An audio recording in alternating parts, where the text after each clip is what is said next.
Hello everybody. So my little shooting project for today is this Winchester 1892. You guys have seen this before. It's 357. It's a modern manufacturer. Got the tang safety that the purists hate. Yeah, it doesn't bother me. It's still a beautiful rifle, fun to shoot. So I've been having trouble with it feeding right. So what I've got today, I'm not going to shoot a ton of them because I just wanted to kind of check it for function and accuracy and whatnot. But this is a 38 case, 158 grain round nose flat point. You guys can see the crimp groove on it. Well, what I decided to do, or what I did is, as in my research, found an article that a guy was shooting these in the Cowboy Action deal, and he said just shoot or load that overall cartridge length at 1.5 inches, pretty close to being exact. The round nose flat points, cycling it real good. So what he described is kind of what I've done is I just loaded them at 1.5 inches. And I'm using Dillon dies, but Lee Factory crimp dies, any really crimp die, the guy just said crimp it in the soft lead bullet. If you're using a jacketed bullet, probably not have the success, but he was talking just lead, Cowboy Action stuff, you know, real mild loads, which is what I'm doing here.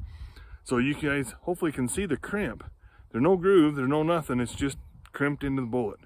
So I tried these. I'll show you guys how these cycles. It cycles real good.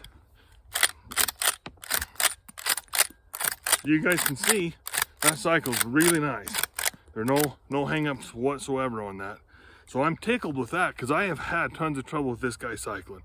I've even had some 357 loads, like a jacketed hull point, real soft lead, kind of bind up on there. This round nose flat point projectile, hold a little different so you guys can see that. I mean, it cycles really nice in this.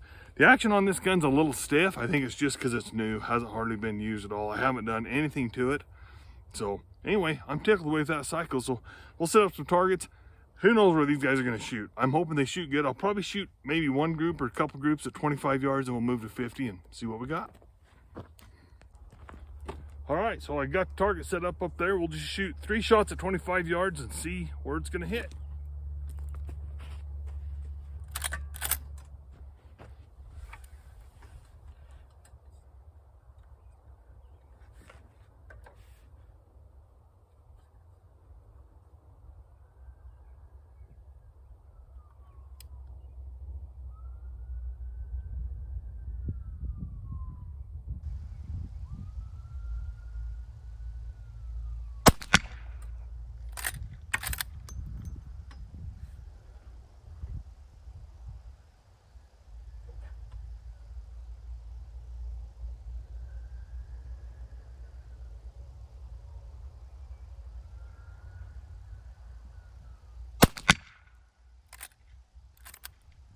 Kind of weird how that ejects them almost out the front. I haven't seen that before. Usually these kind of throw them out the back.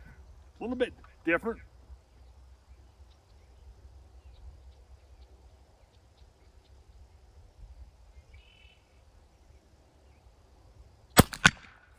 All right, let's go have a look.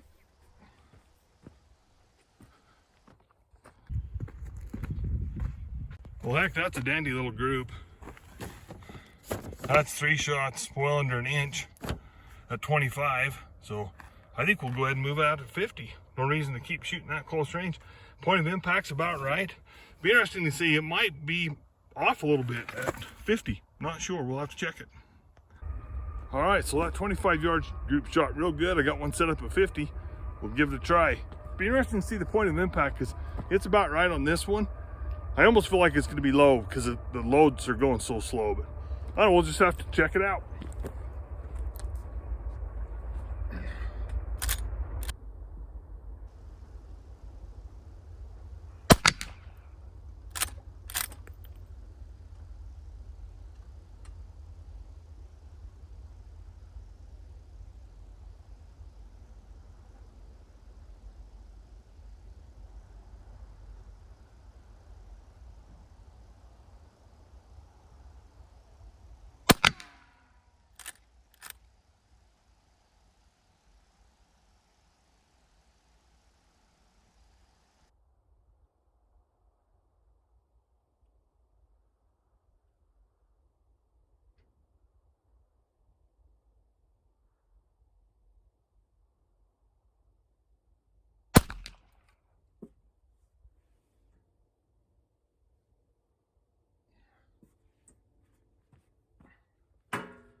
So these loads are real light.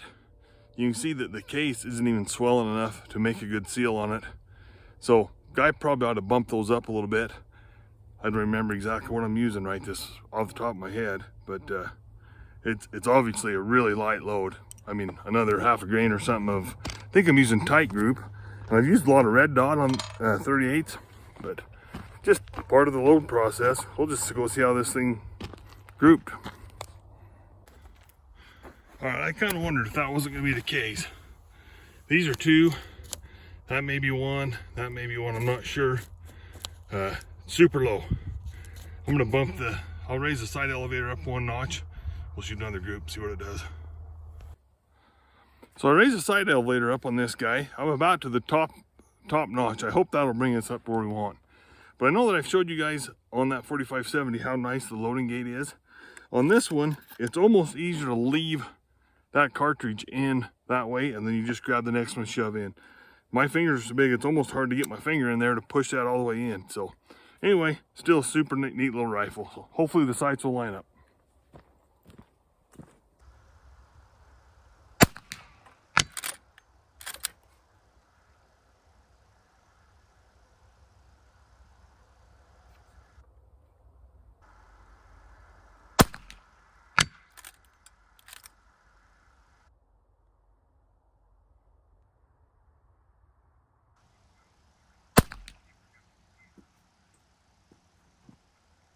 All right, we'll have a look. I still think that guy might be better off to put a little bit more powder in there. They're super mild. I mean, shoot, that's not even like a 22 recoil. And those cases are a little dirty on the outside. I think just bump them up to more a mid-level range would probably be better. Keep your gun a little cleaner, I should say. So, looks like we brought it up. Show you guys what the target looks like. I don't think that's worth monkeying around with. 3 shots, maybe 2 inches, inch and a half. Didn't bring a tape, but point of impact's about right. Yeah, I don't think I'm gonna mess around with that. You know, I think with that load out to 100 yards, it probably drops like a rock. Well, I'm gonna say we've had a little success today. You know, that's not a bad group. The gun cycles and functions really well. Super light load. You know, I think it seems like I'm using about 3.5 grains of tight group. Don't quote me on that. I'm not exactly sure what it is, but it's super light. I could bump it up a couple tenths of a grain, kind of look at the book, make sure, get on the upper side of the mid-range level. Probably help clean those cases up a little bit. Like I say, the thing shoots so dang mild.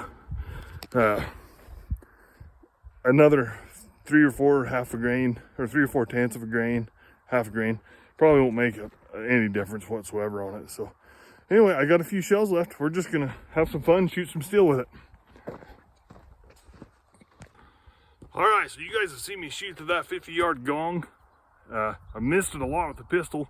Hopefully this little rifle will be easy to hit. So I've only got 4 or 5 shells left. I only loaded just a handful just for some load development. So I got 5 or 6 left. We'll just shoot them at the steel, see if I can hit anything.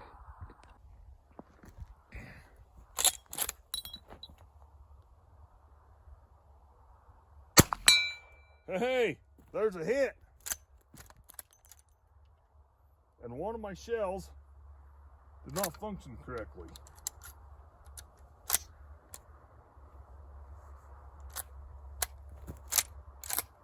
There we go. Not sure what happened on that one.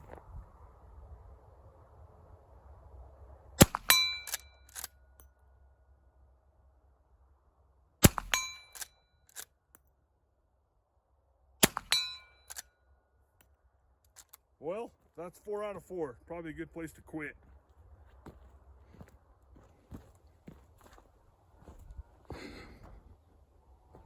All right, well, I found 2 more shells. Just we'll shoot them up while we're here.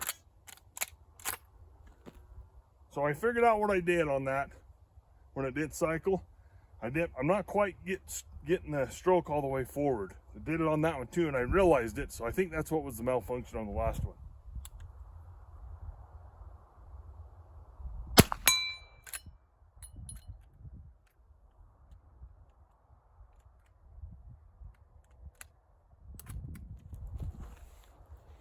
having just a little trouble. I think it's just me. I don't know.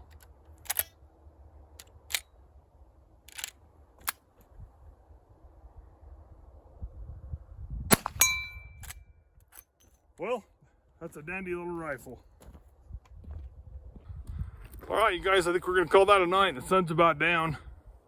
Pull my earplugs out so I'm not yelling. But anyway, pretty tickled with this little rifle. I think it's functioning good. I think I did not quite get it stroked all the way forward.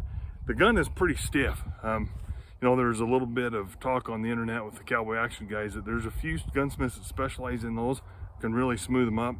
If I ever got back into cowboy shooting, maybe I'd give that a try. But right now it's fun. It's easy to hit with. I rattled that steel just a little bit. Cheap.